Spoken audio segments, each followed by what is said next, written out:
และวันนี้คือวันที่ 27 พฤษภาคม 2569 ลูกหญิงก็ได้มีคำถามค่ะ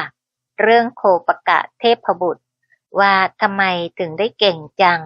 สามารถตักเตือนคนทันที่เคยเป็นภิกษุนะคะมาก่อน โดยที่ในขณะการก่อนนั้นท่านเป็นอุบาสิกาค่ะ มีนามว่านางโคปิกา เป็นสักยธิดา นั้นก็คืออยู่ในราชตระกูลสักยะ อาศัยอยู่ที่กรุงกบิลพัสแคว้นสักกะค่ะ นางนั้นเป็นผู้มีศรัทธาตั้งมั่นในพระรัตนตรัยอย่างยิ่งค่ะ ในที่สุดนั้นได้ศึกษาและปฏิบัติตามพระธรรมคำสอนที่พระศาสดาทรงประกาศไว้ แทงตลอดในอริยสัจสี่เป็นพระโสดาบัน และได้มีโอกาสบำรุงภิกษุ3 รูปดังที่กล่าวแล้วนะคะ ในการรับบาตรที่บ้านของนาง และถึงขั้นเคยให้การถวายการอุปถากอย่างยอดเยี่ยม ทั้งข้าวน้ำและการล้างเท้าค่ะ ในที่นี้ก็คือราดน้ำล้างเท้านะคะ แล้วก็เมื่อนางได้ถึงความเป็นพระอริยะ ได้ตั้งจิตไว้โดยชอบในการประพฤติธรรมนั้นว่าจะไม่ขอเป็นหญิงอีกต่อไปค่ะ ในที่สุดนั้นการบำเพ็ญกิจของนางเมื่อสิ้นสุดภพจึงได้เกิดเป็นเทพบุตร เป็นบุตรของท้าวสักกะนั่นเองนะคะ และเมื่อได้พบคนทันทั้ง3 ท่านนั้น นางก็ได้กล่าวตักเตือนนะคะ ซึ่งคนทันทั้ง3 ท่านนั้นเนี่ยเกิดในภูมิที่ต่ำกว่าอยู่แล้วใช่ไหมคะ นางกลับได้เป็นลูกของท้าวสักกะ จึงได้ทำการตักเตือนทำให้ท่านเหล่านั้นเข้าถึงความสะดุ้งออกจากความประมาทค่ะ ซึ่งในการตักเตือนนั้นเนี่ยเมื่อท่านได้สติก็ระลึกถึงข้อปฏิบัติในการก่อนที่เป็นภิกษุในศาสนาของพระชินเจ้าของเรานั่นเอง และน้อมพิจารณาด้วยปัญญาอันชอบจนสามารถแทงตลอดในอริยสัจสี่เป็นพระโสดาบัน พระสกทาคามี พระอนาคามีค่ะ แต่ทั้ง2 ท่านนั้นเนี่ยสามารถเจริญอภิญญาสมาบัติได้อย่างคล่องแคล่วว่องไวด้วยเหตุนี้จึงได้ปลงภาระจากคนทันไปเกิดในสุทธาวาสภูมิค่ะ ซึ่งในคำเตือนของโคปกะเทพบุตรนั้นเนี่ยทำให้สติสัมปชัญญะของคนทัน2 ท่านนั้นเนี่ยเข้าถึงความหวั่นไหวและระลึกได้ถึงกุศลธรรมที่ทำไว้ในการก่อน โดยกล่าวดังนี้ค่ะ ท่านผู้นิรทุกข์ทั้งหลาย พวกท่านเอาหน้าไปไว้ที่ไหน ทั้งที่พวกท่านได้ศึกษาและทรงจำพระธรรมของพระผู้มีพระภาคเจ้าไว้แท้ๆเรานี้เกิดเป็นหญิงมีความเลื่อมใสในพระรัตนตรัย รักษาศีลบริบูรณ์ คลายความรู้สึกในความเป็นหญิง อบรมความรู้สึกในความเป็นชายละโลกนี้มาแล้วย่อมเกิดในสุคติโลกสวรรค์เป็นถึงบุตรของท้าวสักกะจอมเทพ ในที่นี้พวกเทวดารู้จักเราในนามของโคปกะเทพบุตร แต่พวกท่านประพฤติพรหมจรรย์ในพระผู้มีพระภาคเจ้า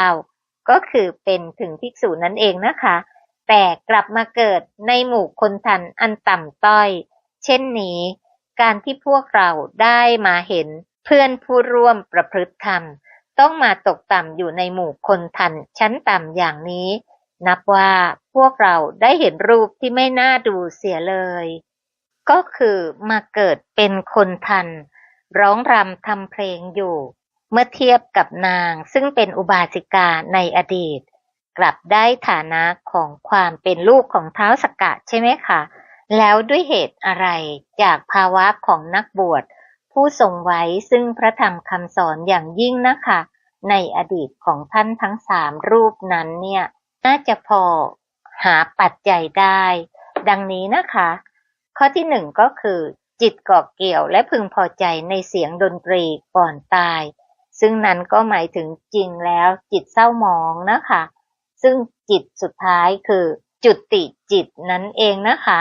แม้จะรักษาพรหมจรรย์อย่างมากมาในการก่อนและสามารถเจริญอนุปุพพวิหารธรรมคือการเข้าฌานตามลำดับได้แต่อัธยาศัยที่มีกำลังอย่างมากซึ่งไม่สามารถกำจัดได้คือความยินดีพอใจในเสียงดนตรีหรือศิลปะต่างๆรวมทั้งการขับร้องจึงเป็นเหตุเป็นปัจจัยเกาะเกี่ยวจากอุปนิสัยปัจจัยที่มีกำลังนั่นเองนะคะก็เลยกลายเป็นเทวดาที่เป็นคนทันค่ะส่วนอีกนัยยะหนึ่งท่านอาจจะเป็นภิกษุที่มีความเชี่ยวชาญชำนาญในสมถะใช่ไหมคะนั่นก็คือเข้าถึงจิตสงบเท่านั้นเองแต่ความเชี่ยวชาญชำนาญในวิปัสสนานั้นเนี่ยยังไม่แข็งแรงพอเพราะฉะนั้นก็เป็นแค่การข่มกิเลสเอาไว้ชั่วขณะหนึ่งเท่านั้นที่เราเรียกว่าวิคัมภนปหารนั่นเองค่ะเมื่อไม่เจริญวิปัสสนาให้แทงตลอดในอริยสัจแล้วก็ย่อมไม่สามารถที่จะออกจากอาสวะต่างๆจึงหมุนไปสู่ภพอีกค่ะนี่คือความน่าสยองใจนะคะของวัฏฏะเพราะฉะนั้นการที่เรายังมีความติดข้องต่างๆอย่าคิดว่าเล็กน้อยนะคะนี้ระดับภิกษุที่อยู่ในศาสนาของพระชินเจ้าในขณะนั้นอยู่ในสำนักของพระศาสดามาเก่าก่อนด้วยเมื่อยังไม่สามารถแทงตลอดในอริยสัจนั้นย่อมเป็นไปสู่ภพโดยมีอุปนิสัยปัจจัยเก่าก่อนที่มีกำลังนั้นเองเป็นปัจจัยส่วนในเรื่องของความประมาทในวัฏฏะนั้นอาจจะมีความประมาทว่าเรายังมีเวลาอยู่เราจะปฏิบัติธรรมะเข้าถึงการแทงตลอดในเวลานั้นเวลานี้ก็ได้คิดว่าความชำนาญทั้งในสมถะและวิปัสสนา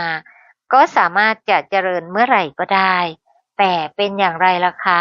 เวลาตายสถานที่ตายขณะที่ตายด้วยโรคอะไรเมื่อไหร่ที่ไหนนั้นเราไม่สามารถรู้ได้ค่ะเมื่อเป็นอย่างนี้ก็เป็นเหตุให้ที่สุดนั้นยังไม่แทงตลอดในอริยสัจสี่อัธยาศัยเดิมจึงเป็นเรื่องที่ไม่สามารถห้ามได้ค่ะหมุนไปสู่วัฏฏะชั้นจาตุมและเป็นคนทันที่ขับกล่อมเทวดาทั้งหลายนี้ให้เห็นได้ชัดใช่ไหมคะว่าตราบใดที่ยังไม่บรรลุความเป็นพระอริยะจิตย่อมกลับกรอกและตกต่ำได้เป็นธรรมดาด้วยเหตุแห่งสติสัมปชัญญะนั้น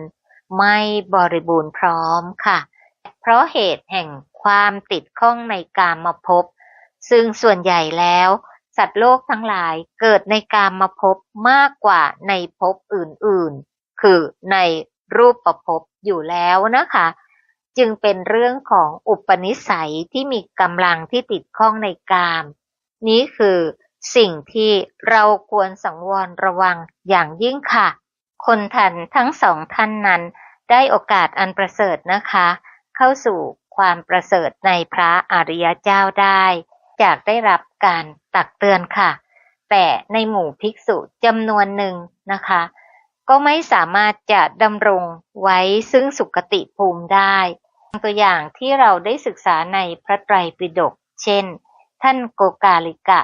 ซึ่งเป็นภิกษุที่มีใจริษยาอย่างแรงกล้าได้กราบทูลใส่ร้ายพระสารีบุตรและพระโมคคัลลานะต่อพระพุทธเจ้าด้วยความเท็จแม้พระองค์ทรงตักเตือนถึง3 ครั้งให้ถอนคำพูดแต่ก็ไม่ยอมใช่ไหมคะผลกรรมเมื่อเดินออกจากวัดพระเชตวันร่างกายของท่านก็เกิดฝีพุพองขึ้นทั่วตัวตั้งแต่ขนาดเมล็ดพันธุ์ผักกาดใหญ่เท่าผลมะตูมแตกเน่าเฟะด้วยความร้อนใจท้ายสุดก็กระอักเลือดพุ่งดิ่งลงสู่ปทุมนรกค่ะส่วนพระโลสกติสสะอดีตชาติเป็นภิกษุขี้เหนียวข้าวในอดีตชาตินั้นท่านบวชเป็นพระภิกษุอาศัยอยู่ในวัดที่มีอุบาสกดูแลอย่างดีต่อมามีพระอรหันต์รูปหนึ่งจาริกมาพักด้วย ท่านเกิดความริษยาและกลัวว่าอุบาสกจะหันไปศรัทธาพระรูปใหม่มากกว่าวันรุ่งขึ้นเมื่ออุบาสกถวายอาหารชั้นเลิศฝากมาให้พระอรหันต์รูปนั้นท่านกลับแอบเอาอาหารนั้นไปเททิ้งในกองถ่านไฟด้วยความขี้เหนียวและริษยาผลกรรมนั้นทำให้ท่านตกนรกหมกไหม้อยู่หลายแสนปีและเมื่อพ้นจากนรกมาเกิดเป็นมนุษย์ในชาติต่อมาจนถึงชาติสุดท้ายที่ได้บวชเป็นพระโลสกติสสะท่านต้องเผชิญกับกรรมคือไม่เคยได้กินอิ่มเลยสักมื้อเดียวในชีวิตแม้ในวันที่ท่านจะบรรลุเป็นพระอรหันต์ก็ตามจึงต้องอาศัยท่านพระสารีบุตรผู้มีความอนุเคราะห์อย่างยิ่งยวดค่ะทำให้ท่านได้อาหารในมื้อสุดท้ายจนอิ่มโดยพระสารีบุตรนั้นยืนถือบาตรเพื่อให้ท่านฉันอาหารค่ะหลังจากนั้นก็เข้าสู่การปรินิพพานส่วนในภิกษุกลุ่มที่3คือภิกษุวัคคุมุทาธิริยะตกนรกเพราะอวดอุตริมนุสธรรมที่ไม่มีในตน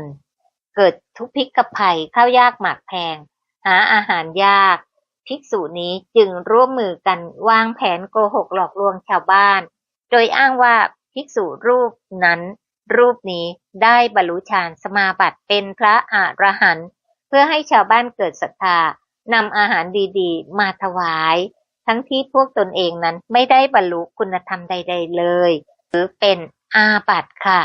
ผลกรรมหลังจากละโลกนี้ไปแล้วภิกษุกลุ่มนี้ทั้งหมดต้องไปตกนรกและเสวยทุกข์ทรมานอย่างแสนสาหัสเพราะกินข้าวของชาวบ้านด้วยอาการขโมยและหลอกลวงในท่านที่4คือพระกัปปิละตกนรกเพราะด่าทอพระธรรมและพระสงฆ์เป็นภิกษุผู้มีความรู้แตกฉานในพระไตรปิฎกมากค่ะแต่เกิดความมีทิฏฐิมานะถือตัวว่าเก่งกว่าคนอื่นเมื่อภิกษุรูปอื่นตักเตือนเรื่องพระวินัยท่านกลับด่าทอเสียดสีและแกล้งกล่าวตู่พระธรรมวินัยหาว่าสิ่งที่พระพุทธเจ้าสอนเป็นสิ่งไม่จริงชักชวนให้คนอื่นเห็นผิดตามตนเองผลกรรมเป็นอย่างไรล่ะคะล่วงหล่นลงสู่อเวจีมหานรกทนทุกข์อยู่ชั่วพุทธันดรและเมื่อเกิดมาในศาสนาของพระพุทธเจ้าแห่งเราบาปกรรมยังส่งผลให้มาเกิดเป็นปลาปากเหม็นชื่อกัปปิลมัจฉาที่มีเกร็ดเป็นทองคำเพราะเคยสวดมนต์สาธยายพระสัทธรรมแต่อัตภาพเป็นปลาและมีปากเหม็นเน่ารุนแรงเพราะเคยด่าทอพระธรรมวินัยค่ะในศาสนาของพระชินเจ้านั้นฐานะนักบวชเป็นฐานะที่สูงส่งมากเหลือเกินใช่ไหมคะหากปฏิบัติธรรมแล้วย่อมได้อานิสงส์อย่างแรงกล้าแต่ในทางกลับกันหากทำผิดวินัยละเลยศีลหรือทำบาปผลกรรมจะทับทวีคูณหนักกว่าปุถุชนทั่วไปค่ะเพราะบริโภคด้วยความเจ็บปวดจากการที่ข้าวทุกเม็ดปัจจัยทุกอย่างมาจากศรัทธาของชาวบ้านถ้าพระทุศีลไม่มีศีลบริโภคใช้สอยถือว่าบริโภคด้วยความเป็นหนี้และเป็นหนี้กรรมและการหลอกลวงและที่สำคัญคือเป็นการทำลายพระศาสนาเพราะประพฤติไม่ดีงามทำให้คนเสื่อมศรัทธาในพระรัตนตรัยซึ่งเป็นบาปหนักซึ่งพระบรมศาสดานั้นได้ตรัสเตือนไว้ว่าการกลืนก้อนเหล็กแดงที่ร้อนจัดจนไฟลุกโพลงยังดีกว่าการเป็นพระทุศีลแล้วกลืนกินก้อนข้าวของชาวบ้านเพราะก้อนเหล็กแดงไม่แค่ร่างกายในชาตินั้นๆเท่านั้นแต่การเป็นพระทุศีลทำให้ท่านนั้นจมดิ่งลงสู่นรกขุมต่างๆอันเป็นทุกข์โทษหาประมาณมิได้ค่ะก็ขอเราทั้งหลายจงสำนึกในคุณอันประเสริฐของพระศาสดาผู้สูงสุดพร้อมทั้งพระธรรมและหมู่พระอริยสงฆ์ทั้งปวง ที่ประพฤติชอบก่อประโยชน์ให้เกิดขึ้นแก่สรรพสัตว์ทั้งสิ้นค่ะขอมหากุศลทั้งสิ้นที่เราร่วมกันศึกษาฟังธรรมและปฏิบัติตามพระธรรมคำสอนนั้นก็เป็นปัจจัยในการแทงตลอดในอริยสัจสี่เพื่อน้อมนำมรรคสี่ผลสี่นิพพานหนึ่งเป็นเครื่องบูชาอันสูงสุดแด่พระรัตนตรัยด้วยสัจจะวาจานี้ขอให้ข้าพเจ้าทั้งหลายเป็นผู้รู้ถูกเห็นถูกประพฤติถูกปฏิบัติตรงต่อโพธิปักขิยธรรม37ประการเข้าถึงความพ้นภัยปลอดภัยในวัฏสงสารในการปัจจุบันนี้โดยง่ายโดยพลันขอมหากุศลทั้งสิ้นนี้จงมีแก่มารดาบิดาญาติสาโลหิตทั้งสิ้นสรรพสัตว์ทั้ง31ภพภูมิขอทุกท่านจงมีจิตโสมนัสยินดีอนุโมทนาในมหากุศลทั้งสิ้นเพื่อมรรคผลนิพพานโดยง่ายโดยพลันโดยทั่วกันทุกตนทุกท่านค่ะกราบอนุโมทนาในมหากุศลของทุกท่านด้วยความเคารพอย่างสูงกราบสาธุสาธุสาธุเจ้าค่ะค่ะ